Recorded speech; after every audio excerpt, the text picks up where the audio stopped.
On the boards, our Capitol studios in the Concord area, not far from the State House, where it's a busy day. We'll come back to that in a moment at the State House. Budget or not, special legislative session. We'll come back to that. J-Dog, part of the news is the heat, and it's not going to be as bad, or let's just say not as hot for our midway through the weekday today on Wednesday. And by Friday, believe it or not, it's going to be 30 degrees cooler. How can you imagine that? 30 degrees cooler after being over 100 in many places. Yesterday, 70 on Friday. We have a packed show for you. And let's get right to it. But out of the gate this morning, we're carrying more station coverage up into Maine, Portland, Maine, an additional FM signal, 98.7 HD2. And, of course, Lakes region, we have a new signal as well. So we have the Lakes region blanketed for you. A lot of people out in the water yesterday, on the water, cooling off. Worldwide, hey, Alexa, hey, Google, play the pulse of an H. And our poll question up on X, and it ties in with our first few live interviews this morning right here. Do you think a Republican can win the U.S. Senate race in the midterms coming up? There's a new Republican in the race, or someone who's been known, but presuming Chris Pappas is a Democrat nominee. We're just asking straight up, do you think a Republican win the U.S. Senate race? We've seen Democrats do better in these federal congressional races, while Republicans have owned the State House, as they say. We do have some breaking news for you this morning. I'm going to try and get to that as we bring in Paul Steinhauser, our own Paul Steinhauser, breaking a lot of news for Fox nationally and locally. But one of the stories we're hearing is Governor Kelly Ayotte is going to ask the Executive Council this morning for voting on a special legislative session to deal with the possibility of not having a new 2-year state budget if Ayotte, like she's been saying on this show, vetoes the budget to pass the budget negotiators in the Senate and House. You've heard it all play out over the last several days. We're hearing this morning there could be an effort among the Republican caucus. They're meeting at noon today. This is breaking news, heard here. Only here. Good morning, New Hampshire, the pulse of a nature. We're hearing the Republican caucus, according to Senate sources, is meeting today at noon to try and hammer out a deal. If you can just kill that for a second, J-Dog, to come up with a deal to have a separate bill that would fund the Group 2 retirement piece that Governor Ayotte could sign, sort of an existing bill, add it to it. They do that all the time in Washington. And that way the governor could sign the budget without a veto. That's being worked on. We won't know until noon. Paul Steinhauser, Scott Brown, well-known here, Republican, former U.S. Senator and Ambassador. No stranger at this, running again. He's on with us in a moment right after you. Good morning, Paul. I think you had it first at 6 a.m.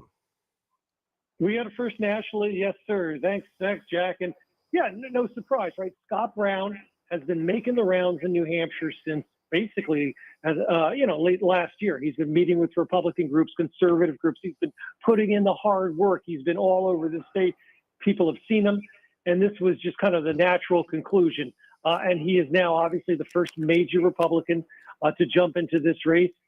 He told me, I'm looking to help save America and protect our New Hampshire advantage. And I'm sure he's going to be telling you a lot of similar stuff coming up in a few moments. You've got the first live interview with him, Jack. And now it's game on here in New Hampshire in the battle to succeed retiring Democratic Senator Jeanne Shaheen. This is going to be one of the most competitive and most expensive Senate races in the country. It's definitely one of the top 5. And, the Republicans, Jack, are eyeing this seat. They're trying to flip it.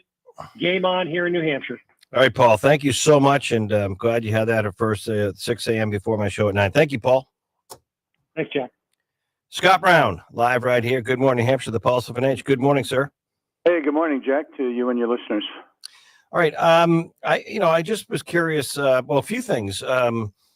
You're running. I don't think it's a surprise. You've been telling my show for weeks now that you've been seriously looking at this.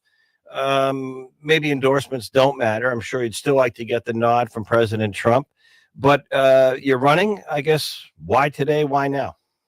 Well, obviously, it's something that you and I have talked about on and off the air. And, you have to cross your T's and dot your I's and make sure you do it the right way, the New Hampshire way, which is going around as as Paul just said, to various groups and businesses and other entities, and making sure you understand what the issues are and what their concerns are. And it's crystal clear what they are. They're deeply concerned about the New Hampshire advantage being chipped away by our federal delegation with the overtaxation, overregulation, the sanctuary cities, open borders, the boys and men and women's and girls sports and locker rooms. There's a whole host of things that they're deeply concerned about. Throw in the high cost of energy and the fact that the federal delegation thwarts every effort to become energy independent. So, there's a lot of things that have triggered me to get involved. It's really just kind of being fed up with the federal delegation, quite honestly.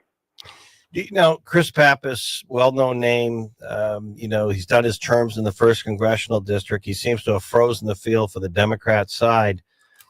Not sure how things are going to be. I don't think any of us know in the midterms if the economy, it's funny, a few weeks ago, a lot of the national media outlets were saying we're teetering on a recession. I saw yesterday on CNBC, or a friend told me they're calling it now a bull market. So the economy is more resilient than people thought, even with uncertainties in the Middle East. I guess the question is, we don't know what the midterm mood's going to be in New Hampshire. It's presumably Chris Pappas. It's his nomination to lose. If you were the nominee and he's the nominee, how do you beat Chris Pappas? Well, and I think the question is, how does he beat me? He's a good guy. I like him. I've met him. He seems very pleasant. But if you look at his record, he really should be representing Massachusetts. I mean, he votes lockstep with them. Takes his orders from not only Nancy Pelosi, but obviously Jeffries. And you look at just the record in comparison. My military service, my international experience, obviously state, local, and federal experience in business, and having that age and opportunity to do a lot of different things. I think just that comparison alone is important. But really, it's all about policy. I mean, I referenced the women and being attacked in terms of their sports and their ability to fulfill their dreams, the open border, the sanctuary cities.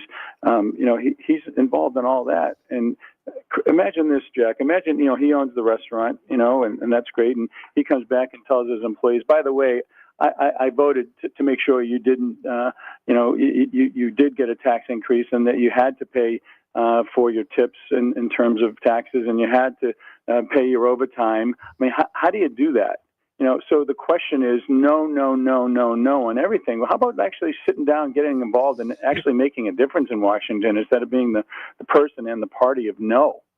You've served a number of years in the military. I believe you're a colonel in the Army and the Guard, and thank you for that. Chris Pappas touts himself, Veteran Affairs Committee, really caring about veterans. You as a veteran, how do you grade him on his constituent service for veterans, Chris Pappas? Well, first of all, I don't like grades, and I appreciate his effort to help our men and women who are serving. But the fact that he didn't even comment until, I don't even know if he still has, on the amazing work that our service members did in the recent attack in Iran, it speaks volumes. Listen, our men and women deserve everything. I served on the Veterans Committee as well, and was honored to serve, and will ask to be serving there again. So New Hampshire, I think, will get an upgrade, because I actually did serve almost 40 years in the military. My last 4 were at the Pentagon. And, once again, armed services, homeland, veterans, and I'd like to get back on small business or transportation to deal with our FAA problems. But, everybody, and Jack, there's no one that I know that does more for veterans than you. Okay, you and Renee Plummer. I mean, what you do in Veterans Count is just amazing. And I've been to many of your events, and I participated in your fundraising things, and will continue to do that regardless of whether I win or lose. Appreciate that. And thank you again for your service, Scott Brown. Before I let you go, I asked you about today, why today before July 4th. I don't know this stuff like you do, but will you have to file an FEC financial report now that you're officially announcing today, which ends, I believe, the second quarter ends next week? No, I leave that to all the people that are knowledgeable that we've hired to do those things. No, we'll be probably filing in October, I think. But no, not just for a few days. There's provisions that handle those. I don't know. I was just curious. And then finally, I don't know if Chris Pappas is going to get a challenge, maybe on the Democrat side. Sources tell me out of Washington, in addition to you, there have been at least 2 or 3 other folks that have gone down and talked, or they've talked about running. And I guess the question is, do you think you're going to have a straight shot at this nomination as a Republican running for Senate? Do you think you're going to have a serious primary challenge or two or not? Well, the difference between our party and their party, quite honestly, we saw it with the Biden-Harris mess. You know, they clear the field, and that's what they do. They just clear the field, and, you know, they take these easy pot shots. They're not tested. They don't answer any tough questions. Yeah, I like primaries. I've run 21 times, as you know, and I've been successful. I think I'm 19-2, give or take. I'd have to double check, but sounds like a basketball coach there. Yeah, well, there's nothing wrong with the primary. I want to be tested. I want to be able to go. Listen, I'm happy to debate right now on your show with Chris Pappas. Like, you set it up, I'll be there tomorrow. And I doubt he'll come because he doesn't want to answer the tough questions on why he supports all the radical ideas that him and his party are pushing. I mean, it's a no-brainer. So yeah, whatever. If I have a primary, that's fine. I don't really care. I'm going to continue to do the things I've been doing for almost a year now, meeting the people that matter and doing it in New Hampshire way. Jack, you know, hey, you're going to vote for Scott Brown? Well, I really like him, you know, but I got to meet him 4 or 5 more times. Well, that's what I'm going to do. All right. I'm going to go around and do that. I look forward to it. Before I let you go, do you need in this cycle, do you need Donald Trump? You were ambassador to his administration. Do you need his official nod and encouragement and endorsement in this primary, Republican primary, to win or not? Listen, he's doing quite a few things to keep himself busy. We're obviously working with his team, and I certainly appreciate his endorsement. And I'll, you know, when at appropriate times there, I'll certainly ask him. All right. I appreciate it very, very. I want to ask you one other newsmaking question. You mentioned Chris Pappas. Yeah. The person who's not running again is U.S. Senator Jane Shaheen. Yep. And I've been watching her reaction and Maggie Goodlander and the delegation and Senator Hassan after Saturday's precise, strategic, I think very successful strike on the nuclear sites. I mean, look at today, the ceasefire between Israel and Iran. Iran is holding. Senator Shaheen has been critical of the Trump administration, inconsistent messaging on the Middle East. How do you react to the Senator Shaheen's, assessment of the U.S. strike on the nuclear strikes? Is it ambivalent? Is it clear? Is she supportive? Because she would know. I mean, she asked Pete Hegseth, the defense secretary, and you know this, a week or so ago before the strikes, has the president talked to you about a strike on Iran? You and I know that, of course, the president talks with defense secretary about all kinds of contingencies and scenarios like the NSA does, the Joint Chiefs and all that. But how do you rate Senator Shaheen's reaction to the U.S. taking that strike against Iran on those 3 nuclear sites? Well, that was a ridiculous question she asked. She knows he's not going to answer that. It's just for show, number one. Number two, what President Trump did is no different than what Obama did with bin Laden. You know, he absolutely has the authority to do it. Remember, Obama took out bin Laden. I actually commended him. I said, "Sir, you have big balls. Congratulations. You did a great job." And he was warmly embraced by both parties. You know, he dropped 26,000 bombs on various countries. JFK, Bay of Pigs. I mean, you could go on and on with people having that authority. The president uses authority with an imminent threat to get rid of a problem that presidents, since our takeover of the embassy and bombing of the embassy and taking of hostages. So he did a good job. I'm appreciative that Peace Through Strength initiative. Basically, Iran is isolated now, and the countries in that region are breathing a lot easier, and that will allow them to be economically and militarily and just, you know, thrive in different areas where they want to do, where they couldn't do it with the bully in the room and take away the surrogates. So I think they're absolutely wrong. Not one person that I know, aside from Fetterman, has been supportive in any way, shape, or form on anything the president does. And that's one of the reasons I want to get involved, because I'm tired of the federal delegation basically doing what their leaders tell them to do, Schumer and Jeffries, and not doing what the people want, what we need here. It's very upsetting to me and many, many people in this state. All right, Scott Brown, officially running U.S. Senate Republican. We'll get you back on the show again soon. Thank you. Come in, Jack. Thank you. Bye-bye. All right, when we come back, another new candidate this morning. Well, not new, but this time around. Chris Bright running in the 1st Congressional District as a Republican. His first big, radio interview coming up next. Jack Heath here. Good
to Jack Heath on the Pulse of New Hampshire. All right, we are back on a busy Wednesday. More from the State House. A lot happening as we speak, trying to avert or avoid sort of a government shutdown, not in Washington, right here in New Hampshire. We'll come back to that. Just had Scott Brown. We'll have more of that interview a little bit later on. His first live on-air big radio interview, I guess, since he's officially in now as a Republican running in the U.S. Senate race, vying for that nomination. Chris Bright joining us. Good morning, New Hampshire, the Pulse of an H. He's running as well. First Congressional District joining us on the Republican side. Good morning, sir. Hey, good morning, Jack. Thanks for having me on. You know, one thing I guess is that, I don't think it is everything, but you know this better than me or as well as me. Name recognition is important. Scott Brown has run before. He's been a senator in Mass. He was ambassador. He ran for Senate here. He's running again. Chris Bright, the name I know, some know. You've been around this before, but tell us a little bit about your background, who you are, and why you're running. Yeah. I mean, you hit it on the nail on the head. When we launched last cycle, we had zero name recognition, and so this time around, it's a lot different. I'm a West Point graduate. I'm a two-time combat veteran, and I've been a business owner here in the state for the last 7 years and built a national company.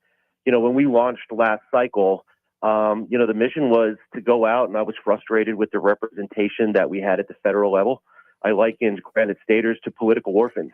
We really didn't have representation. And so after years of watching and becoming frustrated with what I saw, decided to throw my hat in the ring. And I knew it was going to be an uphill battle last cycle with no name recognition and kind of figuring out how all this works. But this time around, it's a lot different with the support we have. And I feel really good going into this cycle.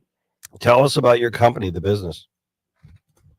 So it's a facility management company. We not something overly sexy, but everything from ceiling tiles to snow removal and landscaping. We deal a lot with the skilled trades, and we've come up with a really unique business model that allows us to take advantage of a lot of the inefficiencies in the way skilled labor is deployed. And certainly it's tough to find those people these days. So to come to market with a new type of model has really helped us grow, and it's been something that's allowed us to compete and do a really nice job for some large national clients around the country. So, yeah, today we operate in all 50 states. Chris Bright, where's home? What part of the district? So I live in Derry, New Hampshire. I moved here in 2005 when I left active duty. Thank you for that. I appreciate that. So went to grad school here at MIT and thought I was going to stay up here for just a couple years. I wasn't a cold weather guy at the time, and we just fell in love with the area. My kids started going to school here. We developed some roots and really just came to love everything about the way, right. The Granite State way of life. It's interesting. I'm going to go back in time, Chris Bright, and talk about the congressional districts here, knowing a little bit about them. And the first congressional district of the two really was a winnable district for Republicans. You look at Jeb Bradley, you look at Frank Ginta, the back and forth with Carol Shea Porter. But really since then, it's been these federal seats, the congressional seats, the Senate seats have been really owned by Democrats. And yet Republican and independent voters and maybe some Democrat voters have liked more Republican control at the State House in Concord, kind of a political dichotomy between local and federal seats. Stephanie Shaheen, who was on my show a few weeks ago, and Democrat, and is one of the main names in that race. Morrisell, there's a couple running. My point is, the question is, how do you break this trend that a Republican can win the first congressional district is really my main question. It's a great question, and we've been wrangling with that for 8 years now. I think some of it is our own doing, and I think some of it is just kind of the dynamics. I mean, for one, at the federal level versus the state, the federal level is much more impacted by media bias. And we certainly know where these national media outlets have been coming down. And so it's been hard at the federal level to really get a fair shake and to be able to get your message out in the right way. And so we're being smart about that and how we connect with voters. We're using a lot more social media to try to, have an unfiltered way to connect with people across the district. The other thing we've been saddled with is some of these issues, like when the Dobbs decision came out. Now, I thought Caroline Leavitt was running a really great race, And then all of a sudden she gets saddled with this in the way that we were, that we were positioned by Democrats during that time really made it hard. And it wasn't really the truth, but we didn't do a good enough job at the federal level of kind of saying this is what our position is. I think you saw last cycle the New Hampshire party did a much better job of trying to educate voters on what some of these federal issues were. And it really took some of the heat off of us. I saw that as I was running. So my hope is that, with the right message, right candidate, in an opportunity like this with an open seat where I think voters sent a clear message last cycle with the way we won the House and the Senate and the pickup that we had in federal seats, in other states. I think people are tired of the woke agendas and they're tired of the yelling and the protesting, and they just want people that are going to get to work. So I feel that support.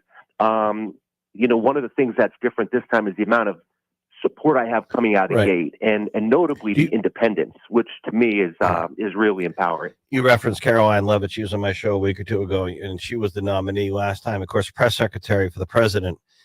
And President Trump, big factor here, even if he's not directly on the ballot in the midterms. So my question is, overall, are you supportive of the agenda, the items, the mission, the performance, the execution of what President Trump has done, or not? I couldn't be more supportive of what he's doing this time around.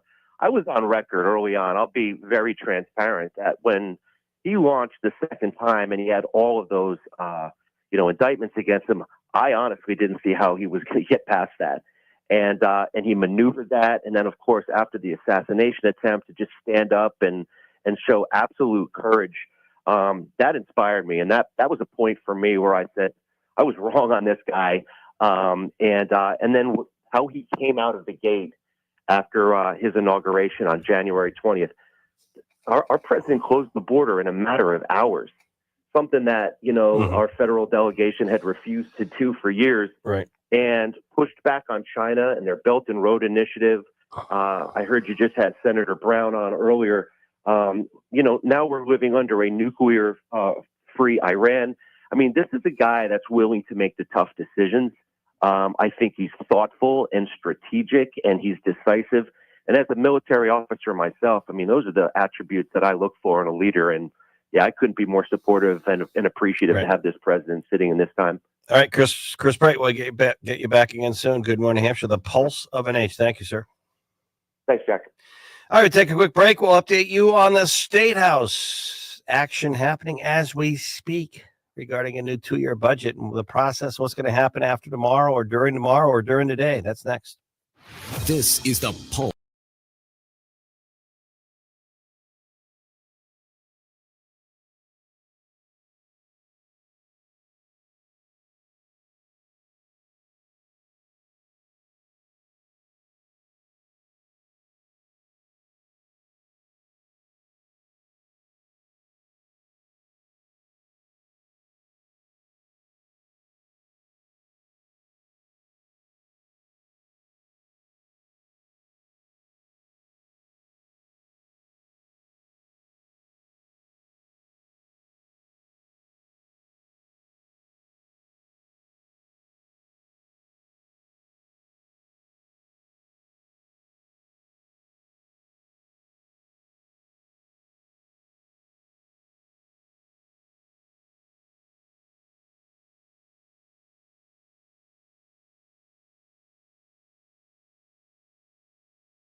Back to Jack Heath on the Pulse of New Hampshire.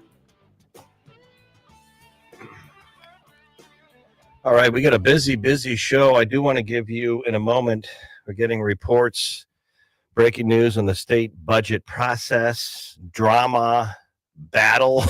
I mean, I could go on and on and on. Since last Thursday or Friday, played out on this show here. Good Morning, New Hampshire, the Pulse of an H, the governor, the Senate president, Sharon Carson, State Senator Dan Innes, and others, head of the State Employees Association, police fire.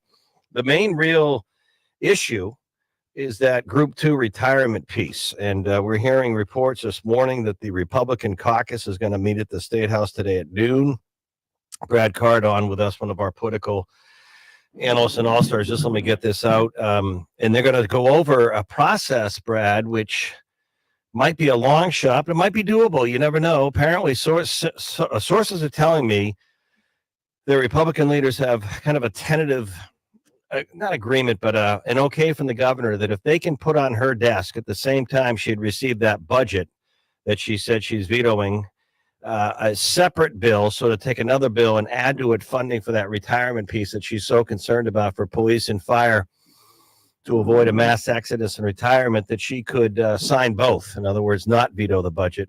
We won't know that till this afternoon. They're going to vote tomorrow. Meanwhile, the governor's asking the executive council to approve or vote on a request for a special legislative session if they hit a stalemate or a gridlock tomorrow if she vetoes the budget, but to keep things going and probably get to a continuing resolution. So it's a lot of drama there. But Brad, we just had someone on, a good friend of yours, Scott Brown, his first live interview now that he's officially a candidate once again for the U.S. Senate. Good morning, Brad. Yeah, hey Jack. I guess this is where people go if they're running for office, huh? This and the Contact Politics podcast, right? There you go. Well, your reaction. Show this week was fun. How does this race take shape from here now? It's going to be one of the biggest Senate races in the country. Well, it is, and it's a long way away, right? I mean, we got a lot of time to go to get to this election. But I think Scott Brown has the right mentality. I think he's going into it where he's going to cross his T's and dot his I's. He's going to shake hands. He's going to meet people. He's going to listen to people, and he's going to hear what's on their minds and make sure that he's addressing those issues. And I think that New Hampshire, is ready for a change. I mean, Kelly Ayotte and Kristen Sununu, two really good governors, show that Republicans can win statewide. And it's smart fiscal sanity. And what I think we've seen is a lot of Massachusetts creep into New Hampshire. The bad parts of Massachusetts, I guess, when you have members of the congressional delegation like Congressman Pappas voting with the Elizabeth Warrens and all the real bad Ayanna Pressley in Massachusetts and these people, I think that's not New Hampshire. And right now, Democrats are not offering any solutions either. They've been obstructionists on everything. That's why Republicans are kind of forced to go into this situation and do a budget reconciliation and pass to extend the tax cuts. Otherwise, you're looking at the largest tax increase in history. So I think that there's a lot that Scott Brown can talk about and a lot that Republicans can talk about this election cycle. But they've got to do it in a smart way. They've got to do it logically and methodically. And New Hampshire is not like other states. New Hampshire it's not a Montana ruby red state. It's not a, Mississippi ruby red state. It's New Hampshire. New Hampshire is a purple state still. And I think that Scott Brown understands that. And I think any candidate who runs is going to have to understand that. We talked about it with congressional races when people get too far to the right. Mm-hmm. They get too far to the right. They embrace it. They win a primary, but they can't win a general election. And I think Scott Brown has shown that he can actually win a general election, mm-hmm. and that's what it's going to take to win. And the question is, who else is going to get in? Right. There's a long way to go. What's Donald Trump going to do? But I think Scott Brown's off to a good start. Well, I'm going to come back to who else might get in, but real quick, you heard Scott Brown, or but earlier on his first live interview saying that Chris Pappas takes marching orders from leadership. basically would agree to allowing taxes to go up on even customers. He referenced the Puritan Backroom Restaurant or his servers on the tip tax, but basically, criticizing him for being, of the leadership in Washington. We have this from the Pappas campaign. I want you to react to this because this is what you're going to hear from Chris Pappas if it is Pappas and Brown in the general. Meanwhile, Scott Brown stands with corporate special interest, supports efforts to strip away health care coverage from tens of thousands of Granite Staters, backs President Trump's reckless tariffs in New Hampshire, things like that, does Wall Street's bidding, and blindly supports President Trump and his agenda. Your thoughts? That is like, okay, that's the Democrat Party. Insert name here. Okay, that's what it is. Insert name here. We're going to give you everybody these generic talking points. Democrats. Insert name of candidate here. So that's not Scott Brown. And anybody who knows Scott Brown and saw him when he served in the United States Senate from Massachusetts and has listened to his campaign talk, that they know that's not Scott Brown. Right. So I think if Chris Pappas is going to take that approach, I think he's in for a tough campaign. That is literally the Democrat playbook. And I jokingly said, insert name here, but it's true. That's what they do. Hey, they are sending these packets out to people, and it is so not Scott Brown. So if that's what they're going to throw at him, I would say great, because people who know Scott Brown and listen to him and watch him campaign are going to know that's not him. I'm not patronizing you because you're a co-host of Contact Politics with me, but you probably you don't broadcast this, but I know people don't run for office in New Hampshire at a high level without talking with Brad Card, and I know you've talked to a few others other than Scott Brown. So I know you've talked to Phil Taub. That's a name that others say could run for the U.S. Senate. I know you've talked with others, State Senator Dan Innes, who's front and center and trying to broker this new budget for New Hampshire. I know he's been to Washington. I know a few others have. Do you think anyone other than, do you think a serious challenger to Scott Brown will get into this? And does it matter if Donald Trump weighs in with an endorsement or not? Yes, I think there will be other candidates involved. And I don't know if Scott's going to get the endorsement of Donald Trump or not. But I like the fact that he's showing the fire in his belly, right? He's getting in. He's the first guy in. And he's in whether he has Trump's endorsement or not. He's in whether he has an opponent or not. And that's what it takes to win, in my opinion. And if Scott Brown doesn't get the endorsement of Donald Trump, it's not because he hasn't been supportive of the Trump agenda with the things that we all support, the border security and locking down the border and trying to extend these tax cuts. It's for, I quite hate to say it, the personal reasons why I sometimes have issues with President Donald Trump, right? Because the vow of allegiance, and whether or not there's a vow of allegiance from any candidate, which I don't think is healthy in politics. So from that standpoint, I think Scott Brown is doing the right thing. I think he's in the race for the right reasons, and I think he's going to have to go out there and earn it, which I think he's more than happy to do. Yep. All right, Brad Card, we're going to get an update from the VA. Check out Contact Politics, the latest edition, up yesterday afternoon. Anywhere Ray you get Ray LaHood. We had Ray LaHood this week, Jack, a great guy. Hey, by the way, I was wondering where I heard that name. I know he's former National Transportation Secretary, member of Congress, but I know where it was. It was bugging me a little bit. I don't know why. I'm a movie buff. Clint Eastwood. I think it was Pale Rider. LaHood. I think it was at the end of the movie. The guy that owned the mining company. I think it was LaHood. I go, where have I heard that? All right, thank you, Brad. Good Contact Politics, Spreaker, Apple, the Pulse of an H. Thanks, Brad. There you go. We'll see you. We come back and update on the Manchester VA for our veterans. The acting director, Julie Lowe's, next.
Studios.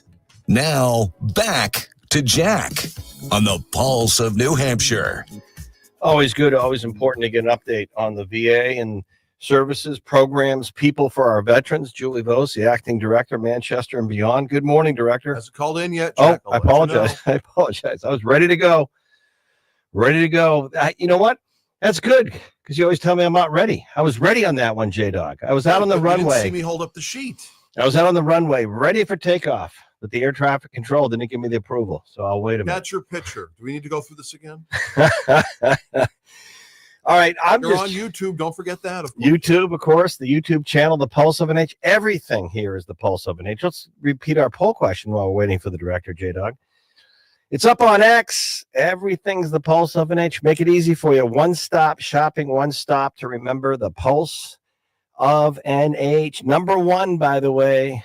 Number one now, locally and regionally, and total audio consumption for News Talk. If you look at our day parts, our streaming, our networks, it's expanding with more FM coverage up into Maine, the Lakes region, AM and FM. Hey, Alexa, hey, Google, play The Pulse of an H. Our poll question up on X. Do you think a Republican can win the U.S. Senate race in the big Senate race coming up in the midterms? Yes or no? We just had Scott Brown on, Republican running again, former senator and ambassador, in his first live interview. Now that he's a candidate again, do you think a Republican can win? Yes or no? Okay, now do I have to do a re-intro? It was a really nice introduction for the director of the Manchester V. I pointed out everything, and just 2 seconds later, she's on. Director Vos, good morning. Good morning, Jack. I already gave you a really nice introduction. Oh, you did. That's great. I mean, if I did it again, I don't know if it would be any better. No, it would lose a little bit, I'm sure. So, is it hot enough for you? Yeah, but I was lucky. I can tell you a Mariner story, but I won't bother you because I was lucky to be on the ocean yesterday. But it took this is interesting. Usually when you go out even a half mile, the air changes. It's nice. Yeah. It took almost 4 miles off the New Hampshire shore to get that nice, I call it the Atlantic Ocean air conditioning. It took, and then there were these warm pockets while you're going on my boat. It's just like just warm and then chilly, nice, cool. Anyway, I hope you're staying cool. I wanted to say on some updates from you, Director Vos, but before I do, I don't think we talk enough about this, but you're the boss. More and more women are serving and then getting out from service and becoming veterans from the military service. And thank you. And you're building all the new services that are coming. I know it's a work in progress, but this is a game changer, isn't it? As more women who have served now, the services, your women's healthcare centers, it's on. I know it's coming. Can you just update us on that? Because I think that's important and I don't know how this works because I'm not enrolled at the VA, didn't serve, but women who've served probably should get going if they haven't gotten caught up and gone in and met with someone and getting current with you. Would you agree with that? Absolutely. We actually see our greatest cohort of veterans that's growing. Those that are enrolled in our system are women. So we have a great women's health team here, primary care with nursing and LPNs, and we have a gynecologist on staff. They provide surgical procedures, psychology, psychiatry. I mean, we have wraparound services within our system currently. What we're excited to be able to do is to be building a new women's health suite within our medical center. So we're expanding the square footage and kind of bumping the building out from the front there. And then by the end of 26 is the projected date where everything will be done and we'll be welcoming the first patient in the door. And it's essentially going to provide all the services we have now, but in one co-location in a new, fresh healthcare environment. So it's going to be really nice. And I hope we'll welcome even more women into the system. But honestly, that's the greatest cohort of veterans that we see that are enrolling today. And so we're happy to be able to kind of keep up with that and provide them nice new digs. Well, let's talk about other updates. Take it away.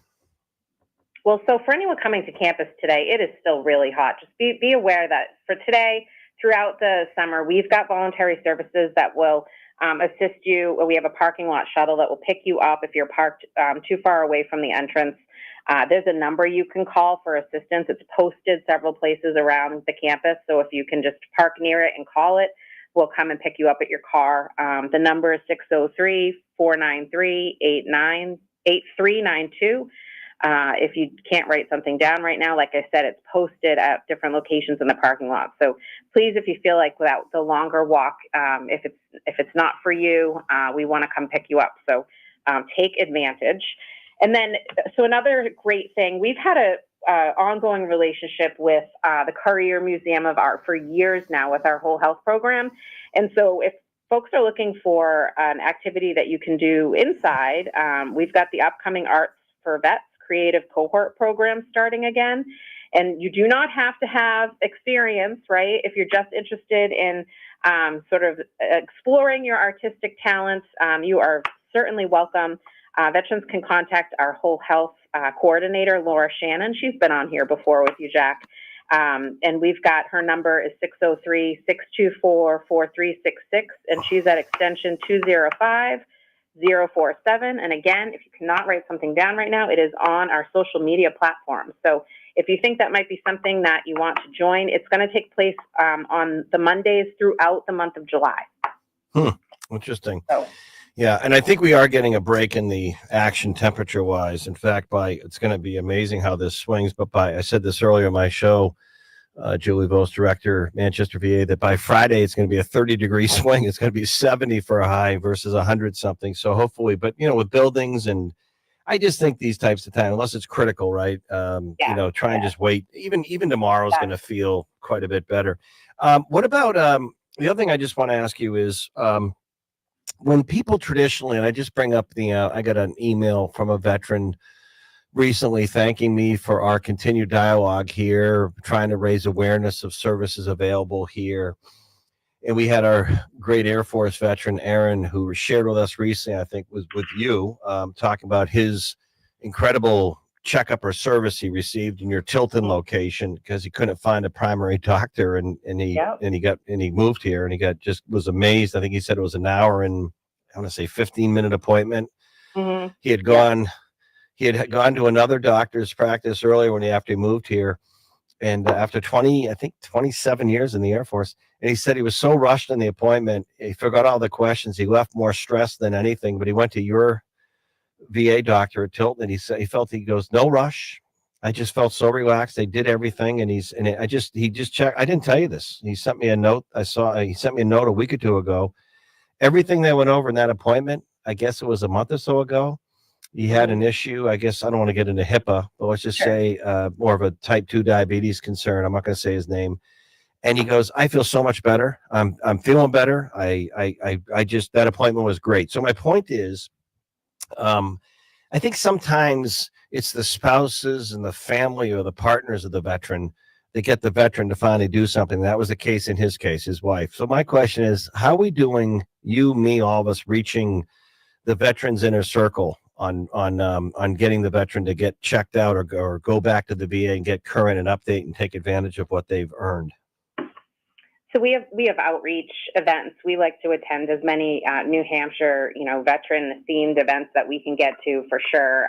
But really, honestly, the best word of mouth is when other veterans tell their brothers and sisters about their experience, just like Aaron did for us that day. So I kind of employ everyone on your show. If you're a veteran and you're enrolled at the VA in New Hampshire, if you feel that you've got other veterans in your life that you haven't shared that with, please be their advocate and share the services that are available within our system. It's definitely a system worth exploring. All right. Well, thank you, Julie. Best way to follow up on all the above is how? All of our social media platforms. We're out there on Twitter. We're on Facebook. We're on all of them. So check us out. All right. Thank you so much. Jack. Stay cool. Stay cool. Too. Bye. I have to repeat that. We're going to update in a moment, but really, if you're a spouse, family member of a veteran, please check in on them and urge them to. It's not about entitlement or benefits. They earn this. Make sure they're getting the care, especially on the mental health side, physical side, you name it. It's out there. We just got to connect the dots more. We could back an update on a budget battle going on. Who's running for what office in a moment? Hi, this is Frank. And this is Cheryl from Capital